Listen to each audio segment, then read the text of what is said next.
In the continuation of chapter number 6 electromagnetic induction, आज हम mainly topic ले रहे हैं methods of producing induced EMF and motional EMF. तो सबसे पहले समझते हैं what is Fleming's right hand rule.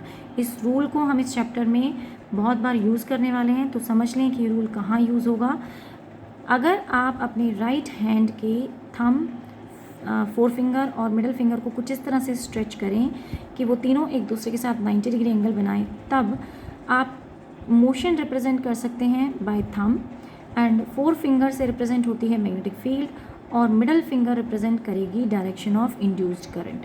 Basic difference जो राइट हैंड रूल और लेफ्ट हैंड रूल में होता है वो ये है कि लेफ्ट हैंड रूल में डायरेक्शन ऑफ इंड्यूस्ड करंट नहीं निकालते हैं, रादर वहाँ सर्किट के अंदर करंट ऑलरेडी प्रेजेंट होता है और हम उसे करंट कैरिंग कंडक्टर को या करंट वायर को मैग्नेटिक फील्ड में रखते हैं, तो then we can find out the direction of force exerted.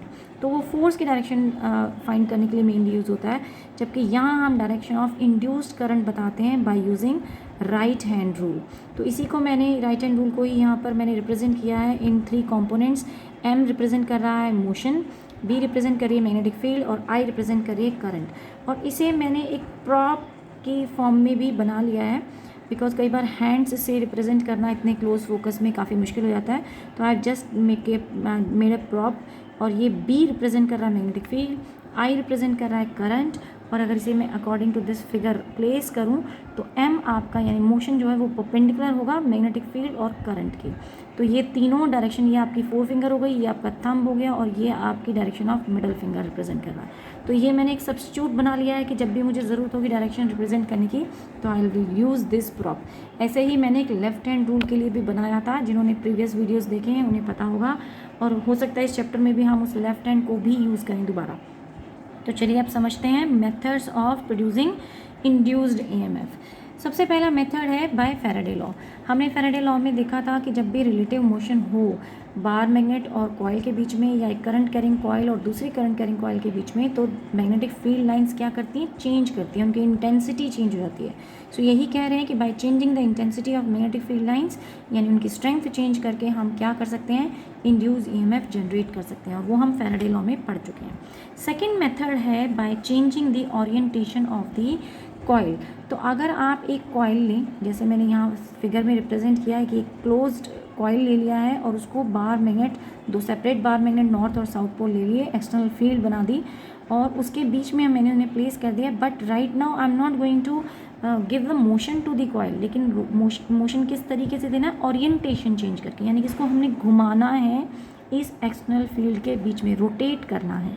Because of this rotation कुछ पोजीशंस ऐसी होंगी जहाँ मैग्नेटिक फील्ड लाइंस बिल्कुल भी इस कॉइल में से पास नहीं करेंगी, कुछ पोजीशंस में से काफ़ी फील्ड लाइंस पास कर जाएंगी, यानी magnetic field lines crossing that loop is changing.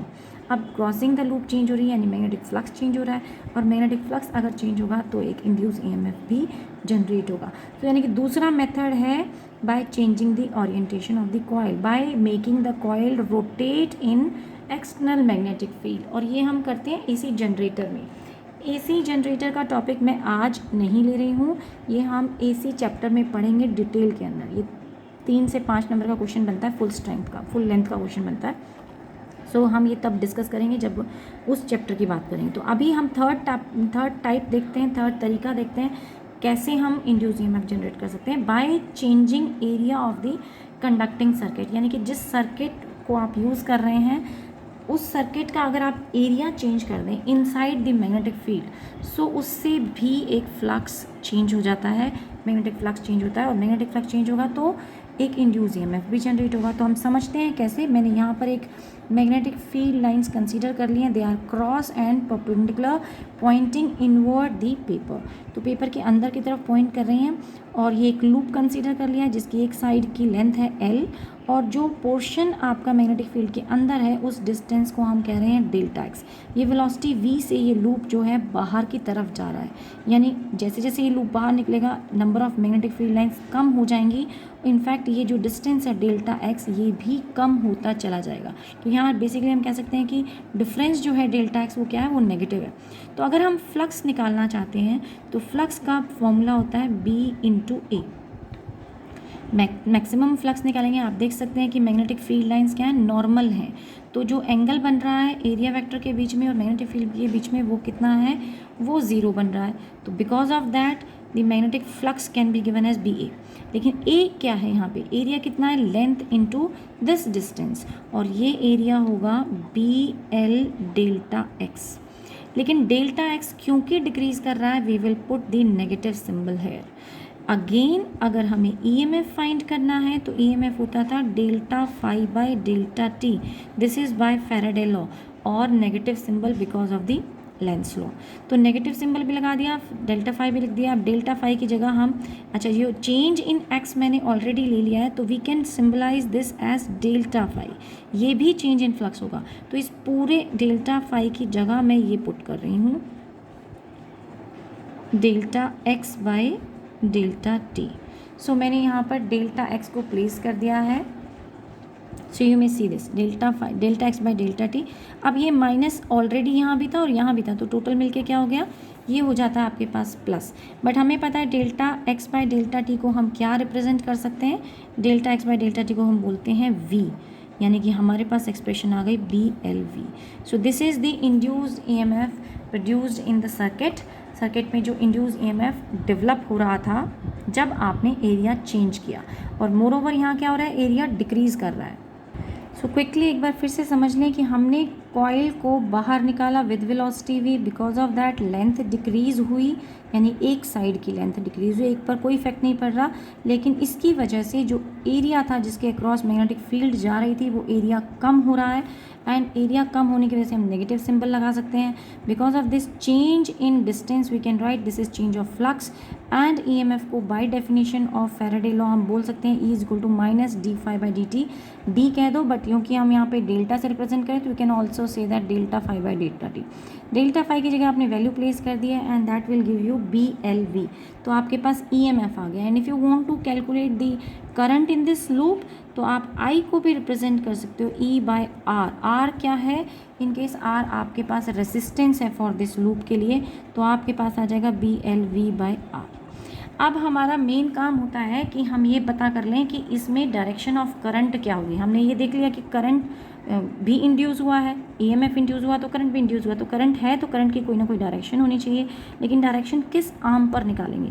है तो एक क्लोज लूप, इस पूरे में ही डायरेक्शन ऑफ करंट आएगी, बट अभी इस आर्म पर निकालेंगे क्योंकि इस आर्म पे मैग्नेटिक फील्ड भी एक्ट कर रही है, और हमें पता है कि ये बाहर की तरफ मूव कर रही है, क्योंकि ये मूव करेगा तो ये भी बाहर की तरफ मूव करेगी। तो हमारे पास दो कंपोनेंट यहाँ हैं, मोशन भी है और मैग्नेटिक फील्ड भी है। तो अगर हम अपना रूल लगाएं, राइट हैंड रूल, ये राइट हैंड रूल लगा रहे हैं हम, तो ये हमारे पास सिचुएशन थी, ये मैग्नेटिक फील्ड थी, ये करंट थी, और ये क्या रिप्रेजेंट करता था, मोशन। तो right now motion is outward and magnetic field is this way. Magnetic field अंदर की तरफ है प्लेन ऑफ द पेपर, और मोशन इधर है।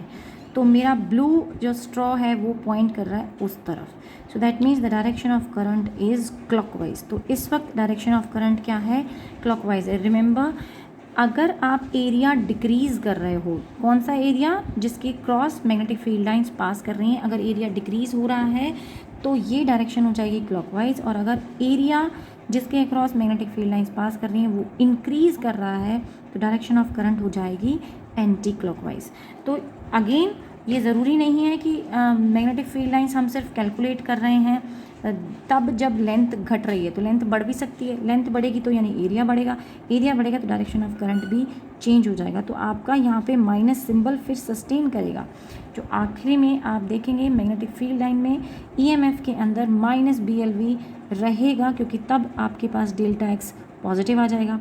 बट हमें ये नहीं देखना था कि इलेक्ट्रिक जो ईएमएफ जनरेट हो रहा है वो साइन वाइज कितना है, नेगेटिव और पॉजिटिव तो सिर्फ आपको बता रहे हैं कि इंक्रीज़ कर रही है लेंथ या डिक्रीज़ कर रही है, लेकिन बेसिकली हमें मैग्नीट्यूड चाहिए था। तो मैग्नीट्यूड ऑफ ईएमएफ पर कोई फ़र्क नहीं पड़ रहा। तो आप अगर मैग्नीट्यूड निकाल रहे हैं तो this minus sign is irrelevant, तब कोई ज़रूरत नहीं है इसकी। लेकिन अगर आप डायरेक्शन के पॉइंट ऑफ व्यू से और डिक्रीजिंग फील्ड के पॉइंट ऑफ व्यू से दिखाना चाहते हो तो you can always show it. इस माइनस सिंबल को लगाने और ना लगाने से मार्क्स नहीं कटेंगे। Let us now try to understand motional EMF from the Lorentz force. So यहाँ हम पहले इस डायग्राम को समझें। इस डायग्राम में हमने क्रॉस से रिप्रेजेंट की हैं मैग्नेटिक फील्ड लाइंस जो पॉइंट कर रही हैं perpendicular to the paper and inward, और एक रेक्टेंगुलर फ्रेम हम कंसीडर कर रहे हैं कंडक्टर का, जिसका एक आर्म PQ फ्री है to move in and out. Inward भी जा सकता है ये और आउटवर्ड भी जा सकता है ना। हम यहाँ ये समझेंगे कि हर कंडक्टर के पास फ्री इलेक्ट्रॉन्स होते हैं और जब वो free electrons inside a magnetic field move करते हैं तो उन पर एक फोर्स एक्ट करती है जिसे हम बोलते हैं मैग्नेटिक लॉरेंस फोर्स। यहाँ मैंने उसे फॉर्मूला दे दिया है, यही फॉर्मूला होता है मैग्नेटिक लॉरेंस फोर्स का, F is equal to Q V cross B। Right now हम क्या कह रहे हैं, V और B के बीच में जो एंगल बन रहा है V क्रॉस B होता है, तो cross is VB sine theta, लेकिन यहाँ वेलोसिटी इस तरफ है और magnetic field downward, that means the angle is 90 degree and sine 90 is 1। So you have QVB। अब इस QVB की वजह से एक इलेक्ट्रिक फील्ड भी सेटअप होगी, तो हम वो समझते हैं कि वो प्रोसीजर कैसे हुआ। तो यहाँ मैं कंसीडर कर रही हूँ कि PQ को हम इनवर्ड लेकर जा रहे हैं with a velocity, constant velocity V। जब हम इसे इनवर्ड लेकर गए तो इसके अंदर जितने भी फ्री इलेक्ट्रॉन्स थे वो भी इनवर्ड मूव हुए। अब वो इनवर्ड मूव हो रहे हैं और हमें ये पता है कि इलेक्ट्रॉन्स के अपोजिट डायरेक्शन में करंट होता है, दैट मीन्स इस कंडक्टर की जो इलेक्ट्रॉन्स का जो करंट की जो डायरेक्शन हो गई वो आउटवर्ड हो गई और मैग्नेटिक फील्ड इनवर्ड एक्ट करे। तो लेट अस सी कि जो फोर्स एक्ट करनी चाहिए उन इलेक्ट्रॉन्स पर वो किस डायरेक्शन में होगी, और इसके लिए हम यूज़ करेंगे Fleming's left hand rule. So यहाँ मैंने अपना प्रॉप ले लिया है, this is the magnetic field, this is current and this is showing you the direction of force. So अब हम लगाएं, इसको अप्लाई करते हैं यहाँ पर कि मैग्नेटिक फील्ड तो एक्ट करी थी डाउनवर्ड, लेकिन करंट था आपका इस डायरेक्शन में यानी आउटवर्ड, इस तरफ करंट था, मैग्नेटिक फील्ड डाउनवर्ड थी, तो फोर्स कहाँ एक्ट करेगी, in this direction, so in the direction of matchstick. तो ये हो गई फोर्स की डायरेक्शन, यानी अब इन फ्री इलेक्ट्रॉन्स पर फोर्स एक्ट कर गई और under the influence of that force या under the influence of this Lorentz force electron सारे मूव हो जाएंगे, एक्यूमुलेट होना शुरू हो जाएंगे पॉइंट P पे, और पॉइंट Q किस पे आ जाएगा, हायर पोटेंशियल पे आ जाएगा, because of which there will be a development of electric field. एक हाई पोटेंशियल पे आ गए, पोटेंशियल डिफरेंस सेटअप हो गया, पोटेंशियल डिफरेंस सेटअप हुआ तो हम ये भी कह सकते हैं कि इलेक्ट्रिक फील्ड सेटअप हो गई इन द कंडक्टर, और इस इलेक्ट्रिक फील्ड को हम बोल सकते हैं यानी अब जो फोर्स क्रिएट हुई है that is because of QE, because of the electric field. तो अब हम कह सकते हैं कि जब तक ये एक्यूमुलेशन चलता रहेगा, जब तक कि लॉरेंस फोर्स इस इलेक्ट्रोस्टैटिक फोर्स के इक्वल नहीं हो जाती, तो अगर ऐसा सिचुएशन आता है then your QVB is equal to QE and आप Q and Q both side cancel कर सकते हैं, तो आपके पास रिलेशनशिप आ गया E is equal to VB। Again we also know that from the potential gradient के रिलेशनशिप से that E is equal to V is equal to EL।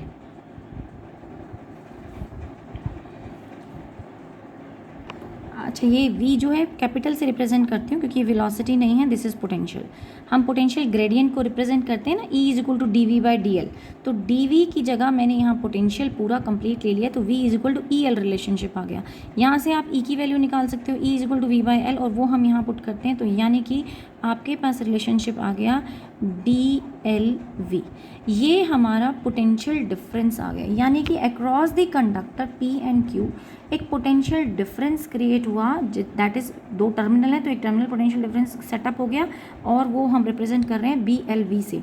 अब क्योंकि पोटेंशियल डिफरेंस आ गया है, तो जब भी पोटेंशियल डिफरेंस होता है तो सर्किट में करंट फ्लो करना शुरू कर देता है, तो यहाँ पर भी एक करंट फ्लो करेगा, एंड Q क्योंकि हायर पोटेंशियल पे है और P लोअर पे, तो करंट की डायरेक्शन हो गई आपकी फ्रॉम हायर टू लोअर। तो ये डायरेक्शन ऑफ करंट यानी anticlockwise direction of current आपको मिल गई। तो अगर मैं इसको क्विकली सेटअप करूँ कि कैसे कैसे क्या हुआ, सबसे पहले कंडक्टर मूव हुआ, इलेक्ट्रॉन मूव हुए, और इलेक्ट्रॉन्स के ऊपर एक फोर्स लग गई जिसको हम कह रहे हैं magnetic Lorentz force, because of विच सारे इलेक्ट्रॉन ड्रिफ्ट हो गए पॉइंट P की तरफ, वहाँ पर नेगेटिव चार्ज एक्यूमुलेट होगा, Q की तरफ पॉजिटिव चार्ज एक्यूमुलेट हुआ, जिसकी वजह से एक इलेक्ट्रिक फील्ड सेटअप हो गई, यानी एक फोर्स जनरेट हो गई because of electric field. And अब ये फोर्स जब तक आपकी लॉरेंस फोर्स के इक्वल नहीं हो जाती तब तक ये एक्यूमुलेशन चलता रहेगा। वंस दिस इज डन, जब दोनों इक्वल में आ जाते हैं, देन क्योंकि Q हायर पोटेंशियल पे है तो इस सर्किट के क्रॉस एक इंड्यूस्ड EMF भी जनरेट होगा। पहले तो पोटेंशियल डिफरेंस सेटअप हुआ, that was equal to BVL, but because of this potential difference एक EMF भी जनरेट हुआ in this loop, in this rectangular loop, and that will also be equal to BLV। वो इसी से आया, इसी potential difference ने वो ईएमएफ इंड्यूस कराया था। तो उस पर हम कह सकते हैं BLV। और अगेन हम यहाँ पे करंट भी निकाल सकते हैं। करंट कैसे निकाल सकते हैं? अगर मान लीजिए इस कंडक्टर के अक्रॉस जो रेसिस्टेंस है वो R है, PQ के अक्रॉस, तो फिर आप ईएमएफ निकाल सकते हैं BLV/R, क्योंकि ईएमएफ करंट का फॉर्मूला क्या होता है? E/R। ये रिलेशनशिप हम लेते हैं। राइट नाउ मैंने यहाँ जो रेसिस्टेंस कंसीडर किया है वो सिर्फ इस PQ आर्म का है, बाकी रिमेनिंग रेसिस्टेंस को मैं नेग्लिजिबल मान रही हूँ। Why I am doing so? Because जो करंट क्रिएट हुआ है वो सिर्फ इस आर्म PQ में हुआ होगा एंड इस आर्म की वजह से रिमेनिंग सर्किट में आया है। तो मूव कौन कर रहा था? मूव सिर्फ PQ कर रही थी, तो मोशन जो था वो सिर्फ इसमें था। तो मोशनल EMF हम कंसेंट ले रहे हैं, कंसीडर कर रहे हैं, तो मोशन तो सिर्फ PQ आर्म का हुआ।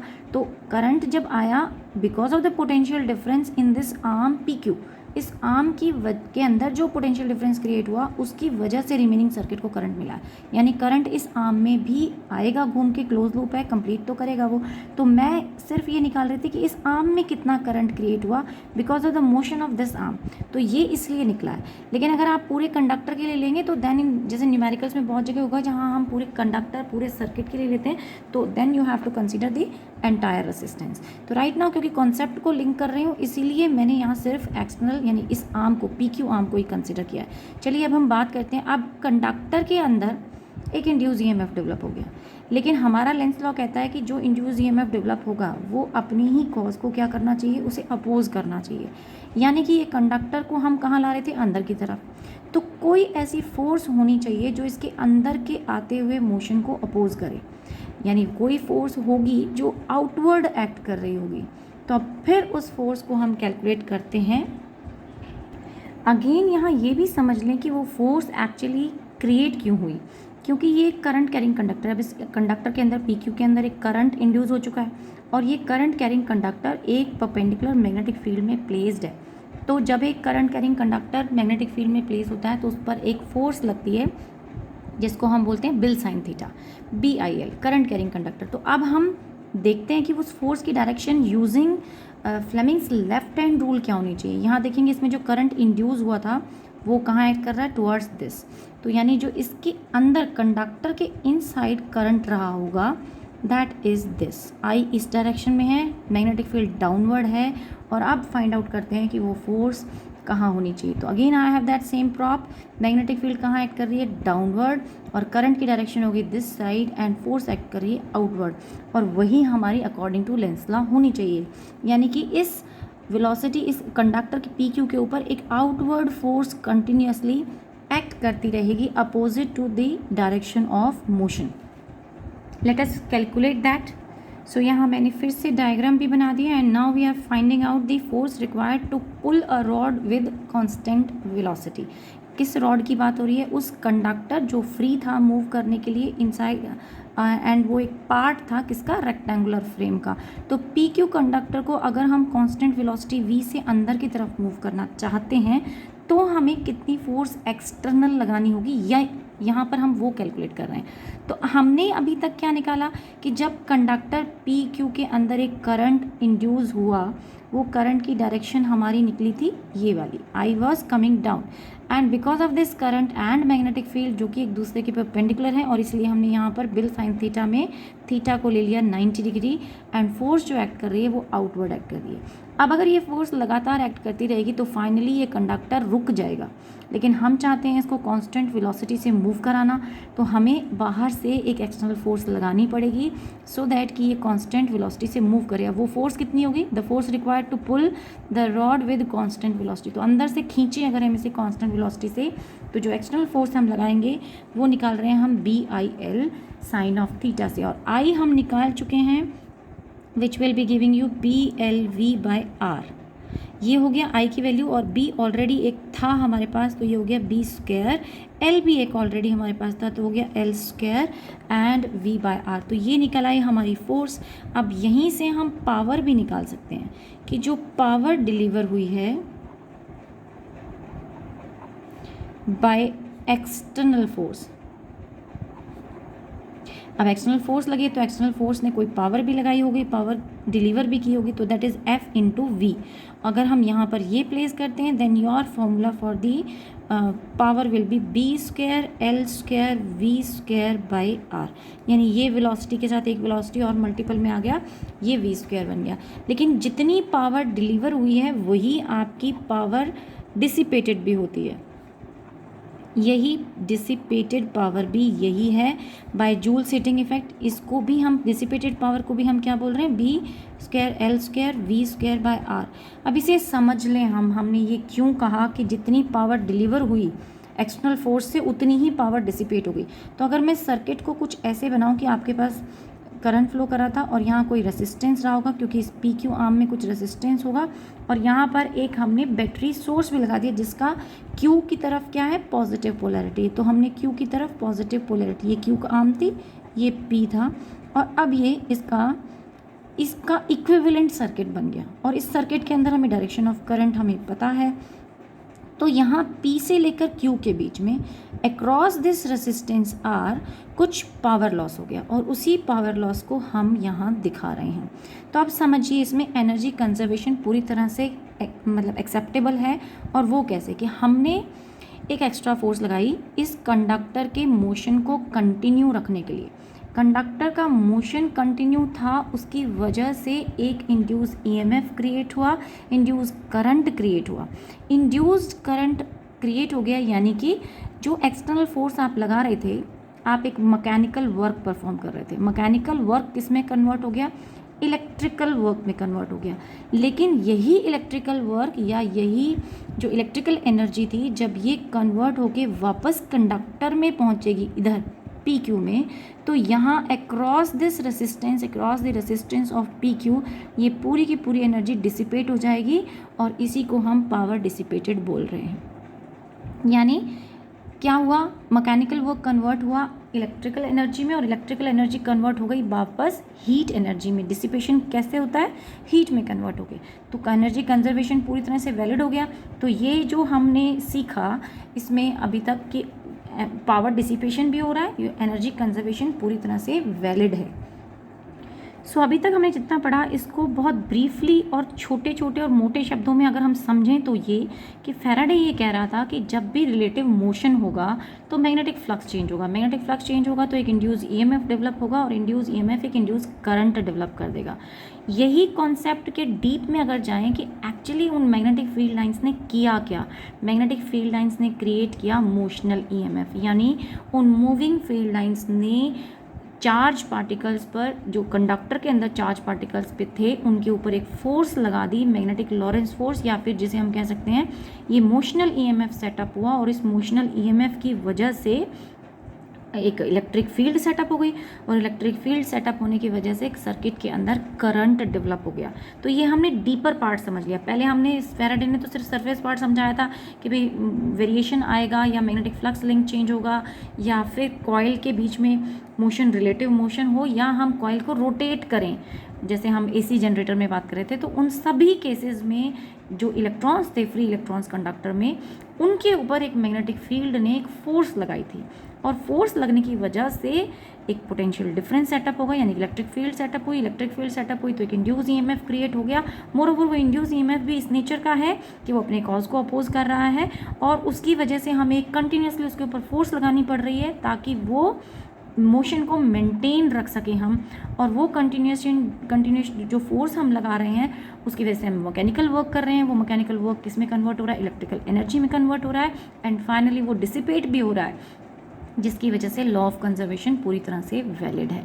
सो आज की क्लास के लिए इतना ही। आई थिंक कॉन्सेप्ट जहाँ समझाने वाला पार्ट होता है वो वीडियोस अक्सर लंबे हो जाते हैं, तो कॉन्सेप्ट बहुत डीपली समझ में आना चाहिए आपको, क्योंकि फिजिक्स का मतलब सिर्फ यहाँ ये नहीं है कि हमें स्कोर करना है, we have to understand the basic thing inside it. So आज की क्लास के लिए इतना ही। Thank you.